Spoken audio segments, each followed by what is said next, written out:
अंजलि नाम की एक औरत थी। वह बहुत लालची थी और जब देखो तब किसी न किसी का सामान उससे उधार मांगती रहती थी। इतना ही नहीं, अगर अंजलि को मौका मिले तो वह लोगों का सामान उनसे पूछे बिना भी उठा लेती थी। एक दिन अंजलि अपने पति के साथ उसके गांव गई हुई थी। ओहो, मैं कब से यहाँ बोर हो रही हूँ। पता नहीं और कितने दिन मुझे यहाँ इस गांव में रहना होगा। ये कमलेश भी पता नहीं कहाँ चले गए हैं। अब मुझे अपने घर जाना है। बस तभी वहाँ अंजलि की ननद पूजा आ जाती है। अरे भाभी, क्या हुआ? आप यहाँ अकेली क्यों हैं? क्या आपको गांव में अच्छा नहीं लग रहा है? नहीं, ऐसा नहीं है। वो बस घर के लिए निकलना है ना आज, इसीलिए। और कमलेश अभी तक आए नहीं है तो मुझे फिक्र हो रही है कहीं देर ना हो जाए। अरे भाभी, आप लोगों को तो शाम को जाना है, अभी वक्त है, आप परेशान मत होइए।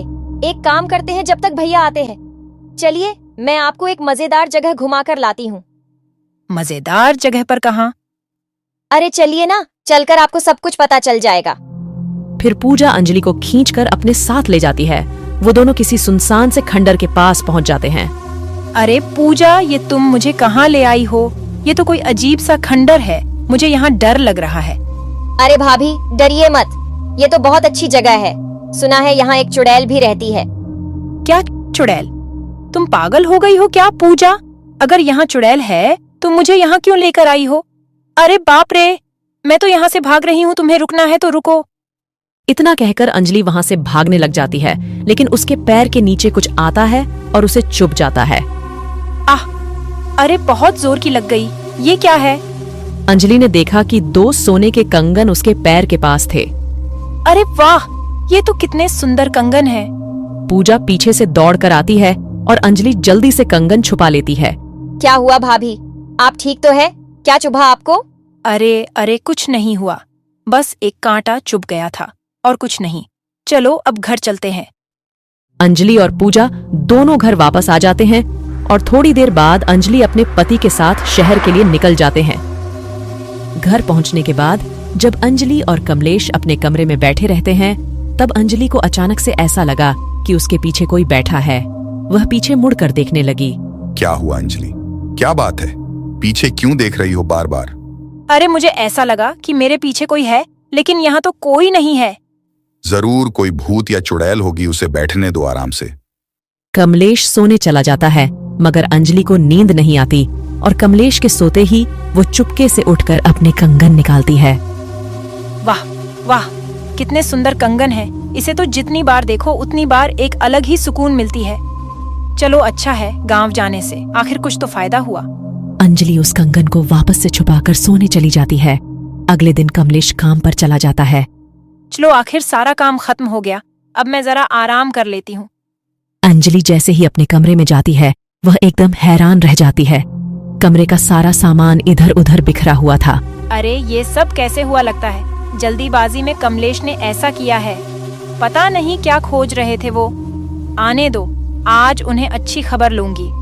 रात होने पर काम से कमलेश वापस घर आता है। आ गए आप। सुबह क्या खोज रहे थे जो सारा सामान बिखरा दिए थे? क्या? नहीं तो मैं तो कुछ भी नहीं खोज रहा था और ना ही मैंने कमरे में कुछ किया। चलो अब बातें नहीं बनाओ दोबारा। ऐसा मत करना वरना तुम ही से सारी सफाई कराऊंगी। कमलेश अंजलि को समझाता रहता है कि उसने कमरा गंदा नहीं किया था, पर वो उसकी एक नहीं मानती। खाना खाने के बाद अंजलि कमलेश के साथ बैठी थी और तभी उसकी नजर कमलेश के पीछे खड़ी चुड़ैल की परछाई पर पड़ी। अंजलि ये देखकर चिल्लाई। क्या हुआ अंजलि, क्यों चिल्ला रही हो? चुड़ैल वहां तुम्हारे पीछे। कमलेश ने मुड़कर देखा तो वहां कोई भी नहीं था। क्या बोल रही हो अंजलि? यहाँ तो कोई भी नहीं है, जरूर तुम्हें कोई वहम हुआ है। नहीं नहीं, मुझे पूरा यकीन है, मैंने वहां एक चुड़ैल को देखा था। अंजलि डरते डरते कमलेश के साथ सोने चली जाती है, लेकिन रात भर वह चुड़ैल के बारे में ही सोचती रहती है। सुबह उठकर कमलेश फिर से अंजलि को समझाता है कि चुड़ैल बस उसके मन का वहम था और फिर वो अपने काम पर चला जाता है। अंजलि हॉल में टीवी देख रही होती है, तभी अचानक से चुड़ैल उसके ठीक सामने आ जाती है। बचाओ बचाओ, चुड़ैल चुड़ैल, मुझे कोई बचाओ। अरे चिल्लाना बंद कर, मेरे कान के पर्दे फाड़ेगी क्या तू? अंजलि चुड़ैल को सामने देखकर डर जाती है। कौन हो तुम? यहाँ मेरे घर क्यों आई हो? क्या चाहिए तुम्हें? ओहो, देखो जरा इस भोली को, एक तो चोरी, ऊपर से सीना जोरी। चोरी कैसी चोरी? मैंने कोई चोरी नहीं की है। अच्छा, ऐसी बात है तो फिर वो कंगन किसके थे जो पहनकर तू यहाँ वहाँ टहल रही थी? ये सुनकर अंजलि घबरा जाती है। वो तो मेरे पति ने मुझे दिलाए थे। झूठ बोलना बंद कर। वो कंगन मेरे हैं और तूने मेरे घर से चुराए हैं। उन्हें मुझे वापस कर दे, वरना तेरी खैर नहीं। अरे भला मैं अपने कंगन तुम्हें क्यों दूं? चुड़ैल समझ गई कि अंजलि बहुत लालची औरत है और वो ऐसे नहीं मानेगी। चुड़ैल उस वक्त वहाँ से चली जाती है, लेकिन वो ठान लेती है कि वो अंजलि को सबक सिखाकर ही रहेगी। रात को कमलेश काम से वापस आता है, लेकिन अंजलि ने कमलेश को चुड़ैल के बारे में कुछ भी नहीं बताया था, क्योंकि उसे डर था कि कमलेश चुड़ैल के कंगन वापस करने को कहेगा। चुड़ैल इसी मौके का इंतजार कर रही थी। कमलेश घर पर ही था और चुड़ैल भी वहां आ जाती है। कमलेश उसे देखकर डर जाता है। अरे, ये तो चुड़ैल है। तुम सच बोल रही थी।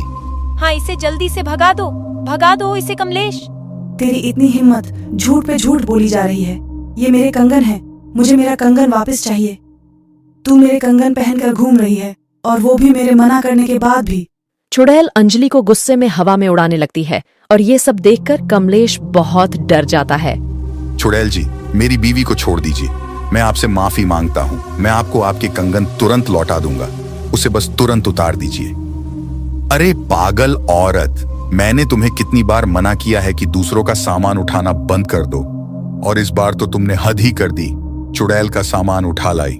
चलो अब उतारो ये कंगन और लौटाओ उसे, वरना इन कंगन के चक्कर में आज हमारी जान जाएगी। हाँ, ये लो, उतार दिए मैंने ये कंगन। अंजलि चुड़ैल को उसके कंगन लौटा देती है। तुम्हें तुम्हारे कंगन मिल गए, अब मेरी बीवी को छोड़ दो। आखिरकार मुझे मेरे कंगन वापस मिल ही गए। इसके लिए मुझे कितनी दूर आना पड़ा। ये मुझे मेरे पति ने मरने से पहले तोहफे में दिया था। इन्हें कैसे छोड़ देती। इतना कहकर चुड़ैल वहां से गायब हो जाती है। इस हादसे के बाद से अंजलि को भी अच्छा सबक मिलता है और वो दोबारा कभी किसी का सामान नहीं लेती।